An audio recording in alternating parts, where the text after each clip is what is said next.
બધા કલાકારોને જોરદાર તાળીઓથી વધાવી દો.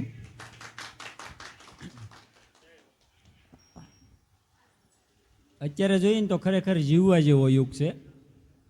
કારણ કે અત્યારે જુઓ, તમને ગરમી થાય ને તો તમે એસી ચાલુ કરો, તમને આ સિટીમાં ન ફાવે ને તો બીજા સિટીમાં વયા જાઓ, તમને ગમે નહીં 5 દી બીજે બહાર વયા જાઓ. એટલે જીવવા જેવો સમય છે. કદાચ રાજા મહારાજા હતા ને એ સમય આવો સમય નહોતો. કારણ કે 1500 પાદરનો ધણી હોય, 5 રાણીઓ હોય, પણ 3 તો કોપ ભુવનમાં જ હોય. આવું હતું એમ.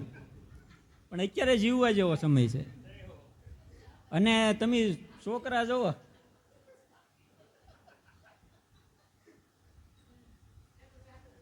ફુવારો નહીં કરતા કે અત્યારના છોકરા જુઓ કે 2-3 તો સ્કૂલ યુનિફોર્મ હોય, અને છોકરો આમ 4 થઈને જતું હોય ને 2-3 ઓલે વાન લેવા આવે ને આવી બધી સુવિધા. આપણી વખતમાં આવું કાંઈ હતું જ નહીં. એમાં હું તો ગામડામાં ભણેલો. હવે ગામડામાં ઘણાના હોશિયાર બહુ સારી રીતે થયેલો, પણ અમે 4-5 જણા તો આમ જો જેમ જંગલમાં વાંદરા મોટા થાય ને એમ ચાવો. હા, હવે એમાં અમારે એક શેઠ આવ્યા, એ કે તમને મુંબઈ લઈ જવા. હવે અમને કોઈ દેહમાં નહોતું હાસવતું. શેઠ મુંબઈ લઈ જાય, અને મુંબઈ એવી નગરી કે ઝગમગતી નગરી અને દોડે દીવા બળે. જેણે મુંબઈ ન જોયું ને એને તો મારો ઠાકરનો ઠપકો મળે હો. આવું મુંબઈ. હવે અમે એમાં ગયા તો 35-40 માળની બિલ્ડિંગો. હવે અહીંયા અમે ખાલી નળિયાવાળા ધાબાવાળા જ જોયેલા, સીધા મુંબઈમાં હો. તે ત્યાં અમે પાણીમાં બહુ અટવાણા, નળમાં બહુ અટવાણા. કારણ કે આમ જો અમે અવેડે પાણી પીધેલું, પછી સરકારી ડંકી બહુ ધમેલી, કૂવામાં નાયેલા, અવેડા દાટા કાઢેલા, આવું બધું કરેલું. પણ અમે ક્યારેય નળ બહુ ન જોયેલા. હવે ત્યાં અલગ અલગ પ્રકારના નળ, અને અમુક આમ એક રીતે જોઈએ ને તો અમુક જગ્યાએ નળ હોવા જોઈએ, ત્યાં પાછા હોતા નથી. ત્યાં ટીશ્યુ પેપર હોય. એટલે કીધું ભારે અટવાણા હો. એમાં મારે એક હારી પબલો હતો. પબલાને એક દી કીધું ટીશ્યુ પેપર ખૂટી ગયા, લઈ આવી જા. તેને ટીશ્યુ પેપર ન મળ્યા તે હેમરી પેપર લઈ આવ્યો. એટલે કીધું હા. એટલે અને નળ આમ જો અમુક જગ્યાએ આમ ખુલે, અમુક જગ્યાએ વળી પાછા આમ ખુલે, અમુક જગ્યાએ પાછા આમ 2 હાથ રાખવાના તો એ પાણી આવે. આવા નળ. અને કોક જગ્યાએ તો આમ ખોલીએ ને હાથ પગ ધોવા જાય ને તો ફુવારો ચાલુ થાય. 9 બાર આવી.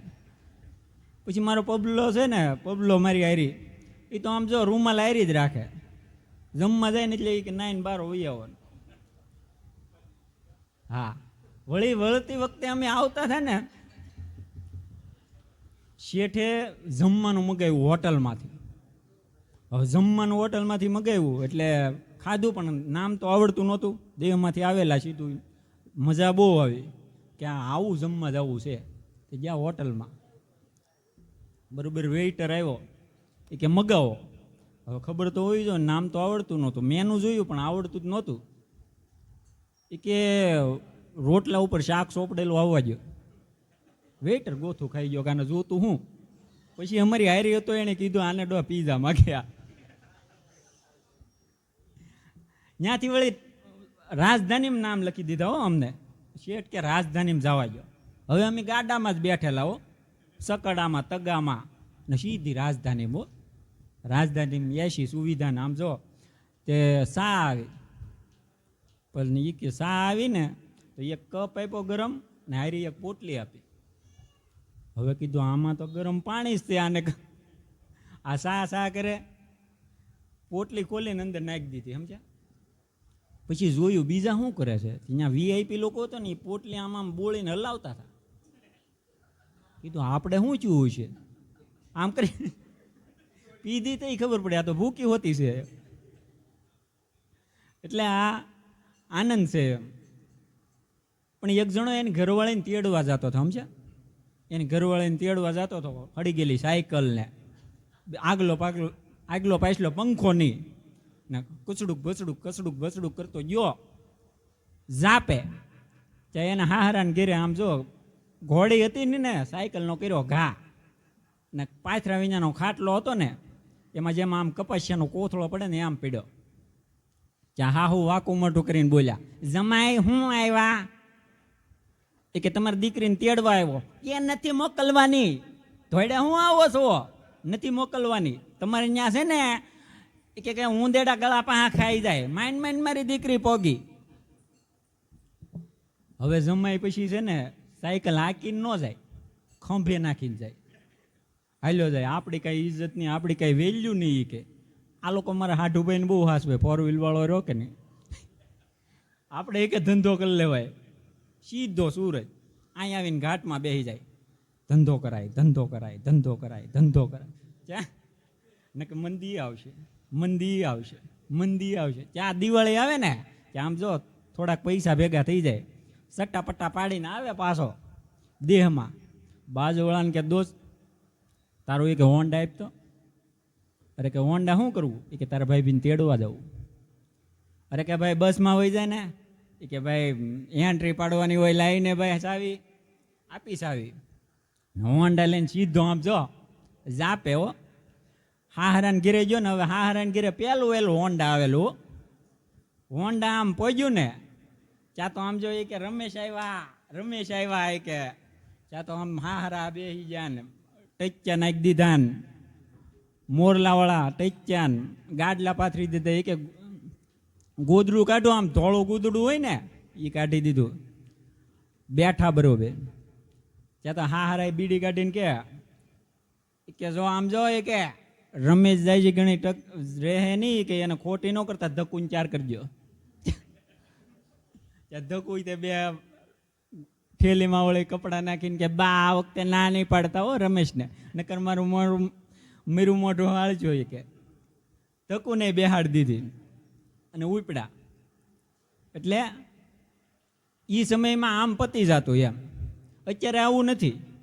અત્યારે તમે જુઓ છો ભાઈ બિચારો સવારનો કામે જાય લુંગી પહેરીને. લુંગી તો જોઈ ને, બરોડાના નાકે મળે 160 રૂપિયાની લુંગી પહેલાં આવતી. આમ કરીને આમ ઊભી રાખો ને તો ઊભી ને ઊભી જ રહે. આવી લુંગી પહેરીને સવારથી સાંજ સુધી બેસીએ ને તો 17,000નું કામ થાય. કેટલાનું? 17,000નું. ઘેરે આવીને ત્યાં બાયું 7,000ના વાળ સીધા કરી લે. એટલે આમાં રૂમ આંકવી કેમ?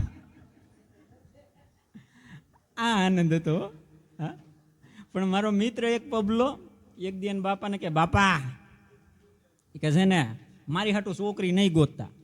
એ કે કેમ? એ કે મારી હાટું છોકરી નહીં ગોતતા. આપણી ઓફિસ છે ને, ઓફિસની સામે શેઠની છોકરી છે ને, રોજ મને રૂમાલથી ઈશારા કરે, મારું જામી ગયું કે ગોઠવાઈ ગયું. એના બાપા કે કાંઈ ન કીધું. પછી થોડાક દી ચાંદ એક દી બરોબર ઓફિસમાં એના બાપા ખુરશીએ બેઠેલા, ઓલો પબલો ત્યાં ઊભેલો, સામે શેઠની છોકરી રૂમાલથી ઈશારા કરતી હતી. કે બાપા આમ જો એ કે એટલે છોકરી મને ઈશારા કરે. એના બાપા એક લાફો ઠોક્યો. એ કે કેમ? એ કે તારી ડોઈ ઈશારા નથી કરતી, એ કાચ સાફ કરે અને શેઠની છોકરી નથી કામ વાળે છે, સાની મનીનો ધંધો કર ને કે વેચાઈ જાય એમ. હા, ઘણા તો આમ જો એક જણો તો છોકરી જોવા ગયા, સમજ્યા, આમ ઈન બીન મારીને ભણેલ ગણેલ ગ્રેજ્યુએટ. એટલે કે મારે એ કે સવાલ કરવા છે. એ કે પૂછો. અંદર ગયા, અંદર જઈને પૂછ્યું કે માઇન કે આપણે બેને કે નક્કી છું ને આપણા બેના લગ્ન થઈ ગયા અને આપણે ઘેરે મહેમાન આવ્યા, હું ઘેરે ન હોય તો તું શું કે? છોકરી ખાનદાન બાપની હતી. એ કે ઘેરે હું એ કે સા બનાવી દઉં, મહેમાનને સા પાઈ દઉં, હું એ કે એમને જવા ન દઉં. એ કે માઇન કે આપણા ઘેરે એ કે સાનો સામાન ન હોય તું શું કે? એ કે તો હું શરબત બનાવી દઉં. એ કે માઇન કે શરબતનો સામાન ન હોય તો તું શું કે? કે તો છે ને હું એ કે છે ને પૈસા લઈને બહારનો દરવાજો ખોલી ને બહારથી કે હું લઈ આવું શાકા. કે માઇન કે આપણા ઘરમાં પૈસા નથી તો એ કે તું શું કર? કે તો છે ને હું એ કે બાજુવાળા છે ને એને દરવાજો ખખડાવીને માગી લઉં, પણ મહેમાનને એમને ન જવા દો, મહેમાનને સા પાઈને પછી જ જવા દો. કે માઇન કે આપણે બાજુવાળા એરી સંબંધ હારા નથી તો તું શું કર? ઓલી કે હાલે લુખેશ ઉપેડ. તારે કે ઘરમાં સા નથી, તારા ઘરમાં ખાંડ નથી, તારા બાજુવાળા રે સંબંધ હારો નથી, તારી હારી લગ્ન કરીને કે મારે હું વાહળી વગાડવી, એરો પકડવા, જવા દે હાલ, લુખેશ કોઈ દી ડોકાતો નહીં. અહીંયા જ નહીં આવતો, અમારા ગામમાં ક્યાંય નહીં આવતો. થેન્ક યુ, આભાર.